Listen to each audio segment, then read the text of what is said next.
Padulong sa obrero and vice versa. Kalaberya, tuyo-tuyo ka siya. Siya asa maging kutob ng vice versa.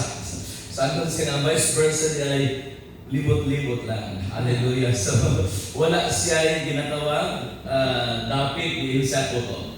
So that's why vice versa, maningil ka, ikaw na po ikaw, maningil mo. Tama ba? Doon kay nga naman, ikaw nakautang, sila po nakautang. So that's why yung natin situation sa kamatang kinabuhi. But nagpasalamat ko nakamang tanan, kitang tanan, belong to this organization. Doon kaya ng organization, ibabaw sa kalibutan, nga dili pang Ginoo. Human sa fellowship, human sa panagtigong, tuadayon sa their house, tuadayon sa mga ilimnan, tuadayon sa mga hudyaka, pero kini nga organization, when lain naghihimo to glorify our God. Doon kaya naman may lain solution sa kinabuhi sa matag usa kanato kundi ang atong buhi ng Dios. In this planet Earth, the only solution in every problem in our families, in our societies, and even to our nation Philippines is the kingdom of God. Managpasalamat ka na bilang ka sa Full Gospel Resistance Fellowship International. Amen. Because this organization is belong to the kingdom of God. Amen. Dili ka dapat mag-regret, magmahay, na sa panahon nga makagasto ka, gamay na kayo. Kaya believe na adunay return of blessing gikan sa kabuhi ng Diyos. Amen. Because God is the God of blessing. And that's why throughout Scripture we encounter a powerful truth. So the powerful truth is not from any organization, but from the Scripture, from the Bible, because the Bible is the truth. And that's why when God speaks, circumstances change. His words carries creative authority, divine power, and irreversible impact. It means dili mausab. It cannot be changed. It cannot be reversed. And that's what the Bible says in the book of Numbers chapter 23 verse 19. Ingon si God is not a man that he should lie. Amen ba? So dili baka ko na itong buhay ng Diyos. In verse 20, you say, Him to bless, and it cannot be reversed. So that's why ang pulong sa Diyos have power to reverse in any situation sa itong life. To change negative and bad situations sa itong matang kinabuhi. Siguro daghan mga diliman sitwasyon, datong yatubang. Pero sa panahon na nibasa ka sa pulong sa Diyos, sa panahon na nabinaw ka sa pulong sa Diyos, so imong giak ang pulong sa Diyos, at doon akong transformation sa imong kinabuhi. Because the Bible says in the book of James chapter 1 verse 22, do not only merely listen to the word of God, also listen yourself. Do what it says.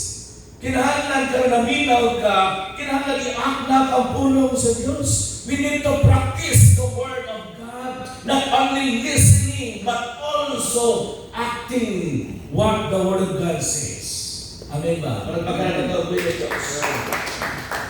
Darkness does not agree with light when God commands it to occur.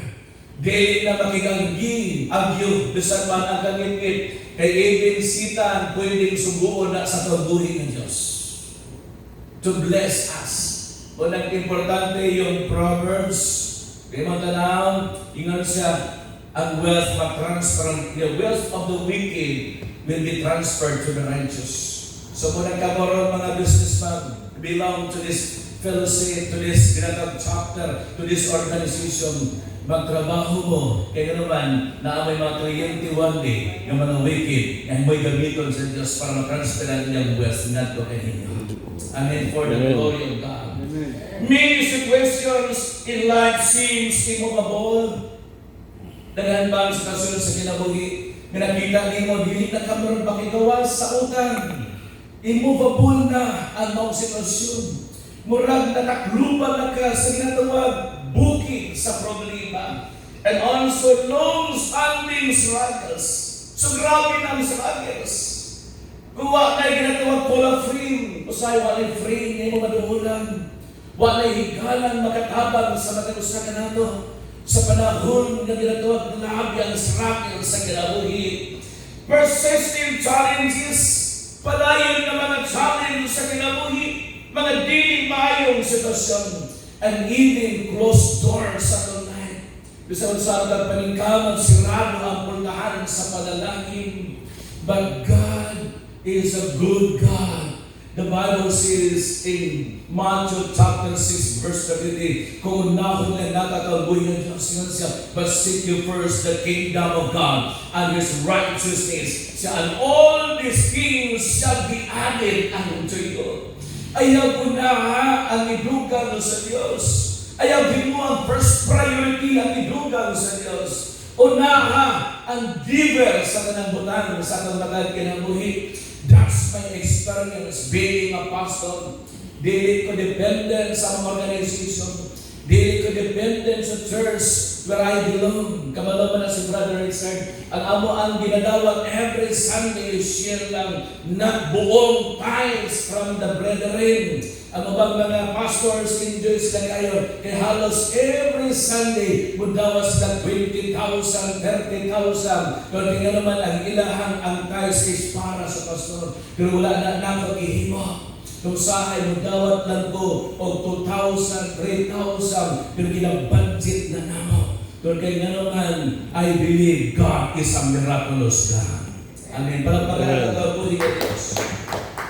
Yet the Bible consistently shows that no condition caresses the voice of the Almighty. When we allow the Word of God to speak to us, that's a powerful voice. The Bible says in Psalm 29 verse 3 to 5, the voice of the Lord is over the waters. God will share of glory thunders. The Lord thunders over the mighty waters. The voice of the Lord is powerful. The voice of the Lord is majesty. The voice of the Lord breaks the sinners. The Lord breaks in pieces in cedar of Lebanon. On sa man kadiliman situation, when we allow the voice of God, it breaks every negative situations and even bad situations sa tumatang kinabuhi. Palagpakan natin ang buhay ng Diyos. So, na-list na lang, God bless